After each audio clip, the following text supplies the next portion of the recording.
அனைத்து உறவுகளுக்கும் மதிய வணக்க உறவுகளே. என்னோட உறவுகள் எல்லாமே என்ன பண்ணுறீங்க, நல்லா இருக்கீங்களா, சாப்பிட்டாச்சா? இன்னைக்கு நம்ம வீட்டில் இன்னைக்கு என்ன சாப்பாடுன்னு பார்த்தீங்கன்னா, இன்னைக்கு வந்து அமாவாசை உறவுகளே.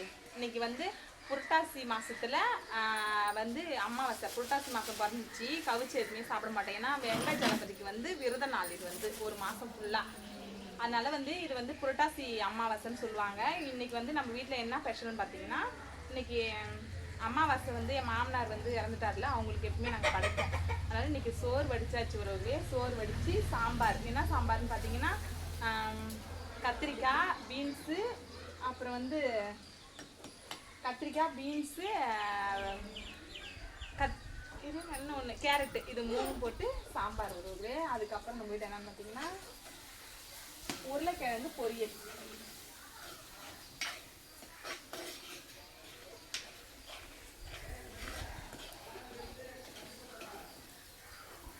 உருளைக்கிழங்கு பொரியல் உறவுகளே. உருளைக்கிழங்கு பொரியல் சாப்பிடலாம். என்னோட உறவுகள் வீட்டெல்லாம் என்ன சாப்பாடுங்கிறத மறக்காத கமெண்ட்ல சொல்லுங்க.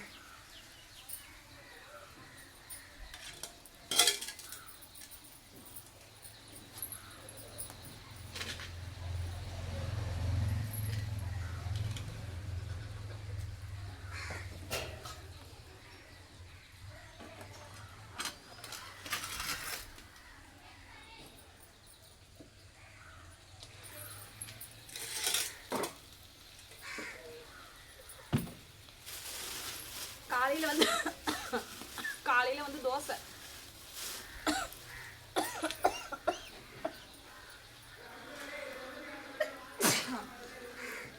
காலையில் வந்து தோசை, அப்புறம் வந்து துவரம் பருப்பு சாம்பார் ஒரு காலைல அது சுட்டு சாப்பிட்டுட்டு நான் கொல்லைக்கு காலையிலே போயிட்டு கோழி பண்ணையில் வந்து கோழி குஞ்சு வருது ஒருவங்களே. நாளைக்கு திங்கக்கிழமைக்கு வருது. இன்றைக்கி வந்து ஞாயிற்றுக்கிழமை இல்லையா, அதனால கொட்டை வேலையெல்லாம் முடிச்சுட்டு அதுக்கப்புறம் வீட்டுக்கு வந்து அதுக்கப்புறம் தான் 10 மணிக்கு தான் நான் அடுப்பை பற்ற வச்சேன்.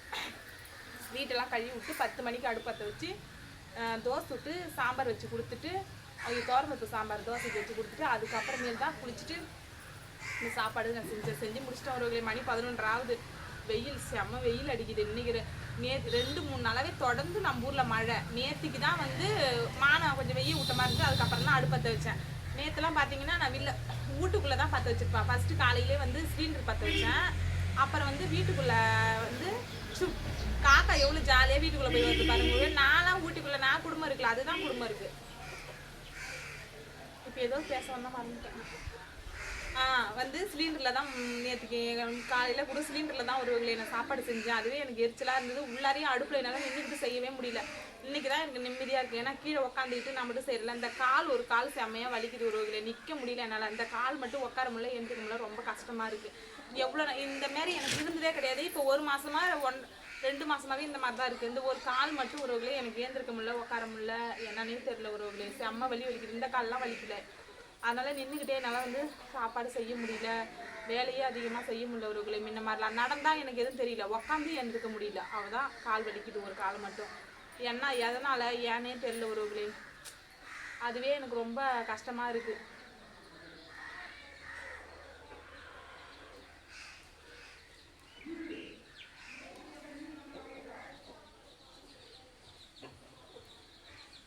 அதான் கோழி குஞ்சு வருது ஒருவர்களே. நாளைக்கு கோழி குஞ்சு வந்தால் கொட்டை வேலையெல்லாம் முடிச்சுட்டு, கொட்டை வேலை எல்லாமே முடிச்சிட்டோம். ஒரு மருந்து மட்டும்தான் கீழே வந்து தரைக்கு வந்து ஒரு மருந்து அடிக்கணும். அதை அடித்து முடிச்சிட்டா அதுக்கப்புறம் வந்து பஞ்சு இன்னும் கொட்டலை. பஞ்சு வந்து 2-3 நாளாக வந்து ஆர்டர் போட்டு 1 வாரம் ஆகுது. பஞ்சே கிடைக்க மாட்டேங்குது. என்னன்னு தெரியல. அந்த கோழிக்கு அடியில் போகிறோம் இல்லையா, அந்த தேங்காய் பஞ்சு கிடைக்கவே இல்லை ஒருவர்களே. அதனால தான் வந்து குஞ்சு இறக்கிறதுக்கு வந்து டிலே ஆகுது. அதுக்கப்புறமேலு நேற்றுக்கு மழையில் வந்து தேங்காய் பஞ்சு இறங்கி நேற்றுக்கு கொட்டா உள்ளார எல்லாத்தையும் இறக்கிட்டு இன்னும் அது வந்து கொட்டாதே இருக்குது. அப்படியே மூட்டையாகவே இருக்குது. இன்றைக்கி போயிட்டு இப்போ மதியானம் இது விரதம் முடிச்சுட்டு இன்றைக்கி போயிட்டு தான் ஒரு இன்றைக்கி அதெல்லாம் கொட்டிட்டு இன்றைக்கி வேலையை முடிச்சுட்டு நாளைக்கு வந்து குஞ்சு இறங்குற மாரி பல்பு எல்லாமே போடணும். ஆனால் ரொம்ப வேலை உறவுகளே. நிறைய பேர் என்கிட்ட கேட்குறீங்க கோழி பண்ண வைக்கலாமான்னு. வைங்க. ஒரு நேரம் லாபம் கிடைக்கும், ஒரு நேரம் நஷ்டம் தான் கிடைக்கும். அப்படியே பார்த்து அட்ஜஸ்ட் பண்ணிக்கிங்க. அப்படி தான் செய்ய முடியும். வேறு ஒன்றுமே பண்ண முடியாது அதுக்கு இல்லையா. உங்களுக்கு ஆனால் நஷ்டமும் இருக்கும், லாபமும் இருக்கும். அப்படி படடியாக அப்படியே சுத்தமாக போயிடும். ஒரு நேரம் வந்து அப்படியே தூக்கி கொடுக்கும். அந்த மாதிரி தான் ஒரு கோழி பண்ணையோடைய நிலவரம் வந்து அதுதான். அப்படி தான் இது. அதான் என்னோட உறவுகள் எல்லாமே என்ன பண்ணுறீங்க, நல்லா இருக்கீங்களான்னு மறக்காத கமெண்ட்ல சொல்லுங்கள். ஓகே உறவுகளை, அடுத்த வீடியோவில் பார்க்கலாம். பாய்.